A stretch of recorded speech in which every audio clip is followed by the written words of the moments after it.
Imagine for a moment, everything you believe you know might not be the full truth. It's an uncomfortable thought, isn't it?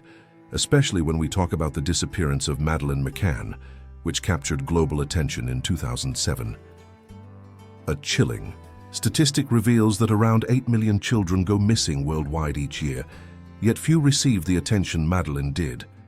This makes you wonder, why do some stories become famous while others remain in the shadows? And even more intriguing, what did the McCann family not tell, and what did the media choose to silence? Today we'll dive into secrets that never made the headlines. I promise that by the end of this video, you'll see these stories in a new light, uncovering what's been hidden. I remember a time in my life when the search for truth felt like a maze with no way out. There was a moment when I let myself be swayed by sensationalist headlines without questioning them. That's when I realized how easy it is to be manipulated by the information we choose to consume, or that's chosen for us. A 2019 study published in the Journal of Media Psychology showed that intense media coverage can distort the public's perception of crime realities.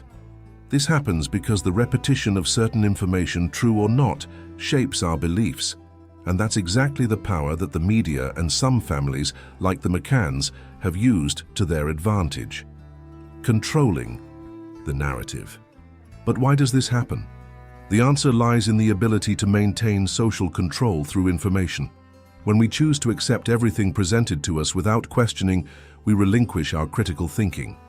I'm sure you felt it. That frustration when you realize that maybe what you know isn't everything. But don't worry. We're in this search for clarity together. If we don't act, if we don't open our eyes, we risk living in a world where truth is a privilege for the few. Think of Jane, a woman who delved into cases like Madeleine's and decided not to accept the first version of the facts. She started investigating, questioning, and that transformed her relationship with the media. She learned to seek answers for herself, and that change brought a sense of empowerment. It's vital that we draw inspiration from examples like hers, creating in ourselves an urgency to question, to seek the truth that truly matters. It's like lighting a flashlight, illuminating the dark corners of the information we're given. And that's exactly what we need to do. Now, imagine discovering that part of what was hidden has the power to completely change our perception. Of the McCann case, there's a key piece of this puzzle that hasn't been mentioned yet, a piece that could turn the tables and open our eyes to a new perspective. So, what do we really know about the night Madeleine disappeared? And what's the impact of that on the narratives we still consume without questioning? Stay with me, because together we're about to uncover a secret the media doesn't want you to know. So here we are, ready to dig deeper into the mystery that is the McCann case. What really happened on that fateful night? You might be wondering. Well, let's start with a statistic that puts everything into perspective. According to the UK's National Crime Agency, over 200,000 missing persons cases were reported there in a single year. It's a staggering number, and yet the spotlight rarely shines on all of them. Madeleine, however, became an exception, and that makes us reflect on why. Now imagine someone named Lucas. Lucas is a private investigator who, like you, felt compelled to understand what was really going on. He began noticing patterns in missing persons cases that weren't widely publicized like Madeleine's. The media, he realized, often chooses which stories to tell. Lucas, like many of us, decided not to take things at face value. He started questioning why. What he discovered was a pattern of narrative control that kept repeating. In many cases, families chose to withhold certain information, perhaps to protect loved ones or to avoid alarming the public. In other words, not everything reaches us as it should. This leads us to understand why the McCann's narrative might have been so tightly controlled. Picture Lucas sitting at his desk, night after night, surrounded by stacks of documents. He comes across an intriguing study mentioning something called the attention diversion effect. According to researchers at Stanford University, this effect occurs when excessive focus on one detail distracts from other important aspects. In Madeleine's case, while the world fixated on a handful of details, many others were buried under the dust of headlines. Have you ever felt it? That Sense that you're missing something that should be right in front of you. Lucas realized that the common belief that the media gives us everything we need to know is an illusion. Often it offers only a slice of reality, and it's no wonder that, like him, you might also question whether what you know is all you should. The truth is that editorial choices are often made to create impact, to keep audiences hooked. This creates a smokescreen, a perfect analogy for how crucial information can be hidden in plain sight. Now, imagine you're a year into the future, and nothing has changed. What would that mean? We'd continue consuming partial narratives, living in a reality shaped by strategic choices that aren't ours. It's an unsettling thought, but a necessary one, because change begins with awareness and action. If we don't start questioning, seeking the truth for ourselves, we risk becoming passive in a world that needs our critical attention. This brings us to a pivotal moment. What wasn't told about the night of Madeleine McCann's disappearance? What are the consequences of looking at the case only through the lens we've been given? Perhaps the key lies in a detail that was overlooked, a piece that could change the perception of everything. As we move forward, let's face this revelation together and uncover what else has been hidden in the darkness of the headlines. Are you ready for what's next? It's time to light the flashlight and illuminate what truly matters.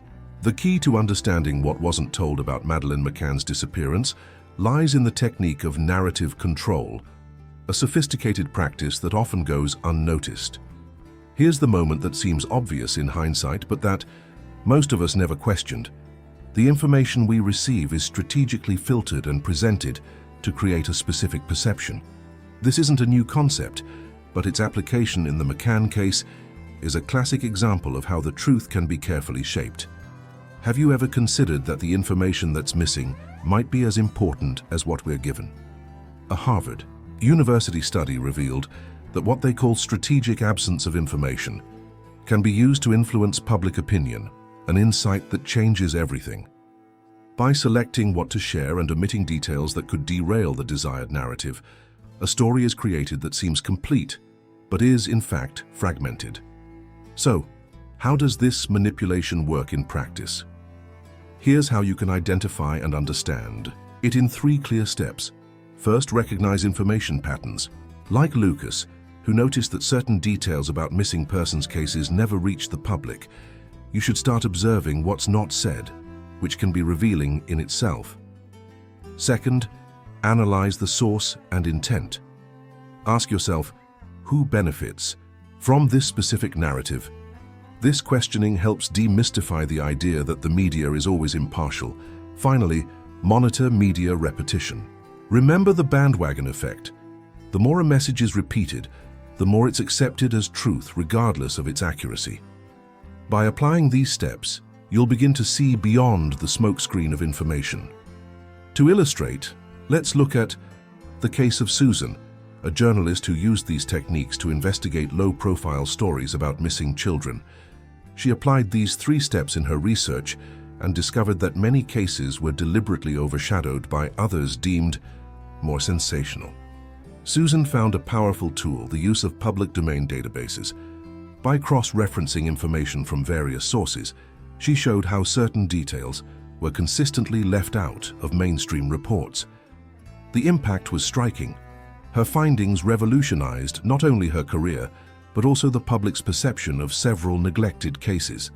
To validate this, consider the success story of an investigative group in Europe that, using this approach, debunked a false narrative in a missing persons case. They applied the steps mentioned and uncovered discrepancies that didn't make sense in the official version. With the help of independent experts, they revealed that certain information was intentionally omitted. The numbers speak for themselves. After the revelation, public trust in the official narrative dropped by 30%, while interest in independent investigations surged significantly. This example shows that when the truth comes to light, the impact is profound and measurable. Now you can start applying these techniques in your own search for truth. Try it with a widely circulated news story. First, list what's presented, then question what might be missing. Use online tools to search for additional data that may not have been included. The result of this exercise can be eye-opening. You'll begin to notice patterns, and better understand how narratives are constructed. This microclimax isn't just a personal discovery, but a transformation in how you consume and question the information around you. And as we move forward, prepare to dive even deeper into this investigation, because what's been hidden in the darkness is about to be fully illuminated. Are you ready to explore what the true technique of narrative control? Let's talk about how to apply this knowledge practically and effectively. It all starts with detailed implementation, which is essential to ensure you can see beyond the narratives presented to us. Here are 5 specific steps you can follow to implement this practice in your life. Identify information patterns. Start by critically analyzing the news you consume. Give yourself 2 weeks to observe recurring themes and what seems to be left out. Use tools like Google Alerts to receive updates on specific topics and see how different sources cover the same subject. Investigate sources. With information patterns mapped, the next step is to understand who's behind the news. Spend a week researching the main sources you consume. Tools like Media Bias Fact Check can help evaluate the bias and credibility of sources. Track repetition. For 3 weeks, note every time the same news is repeated across different media outlets. This will help you understand the bandwagon effect. Use the Pocket app to save articles and review your notes, analyzing topic frequency. Seek additional data. When you notice something might be missing in a narrative, dedicate 1 day, a week to searching for academic papers or reports that could provide extra data. Use platforms like Google Scholar to find relevant studies and fill information gaps. Compare data actively. Over a month, choose a specific case and compare official information with public domain databases like data.gov. This will allow you to spot discrepancies and gain a fuller picture. Now let's prevent the most common mistakes during this implementation. The first mistake is inconsistent information collection, which happens when you neglect regular narrative monitoring. To avoid this, set weekly reminders on your calendar. Another mistake is passively accepting favorite sources without questioning, which can be countered by noting your own reflections on each article you read. Finally, ignoring information triangulation is a critical error. Always seek to confirm a piece of data with at least 3 different sources. Be alert to red flags, like when information seems too convenient to be true. If an issue arises, turn to online discussion groups for quick insights. To optimize and measure your progress, focus on these 3 metrics: the frequency of new insights gained weekly, the number of diverse sources consulted, and the number of times you change your initial perception of a topic.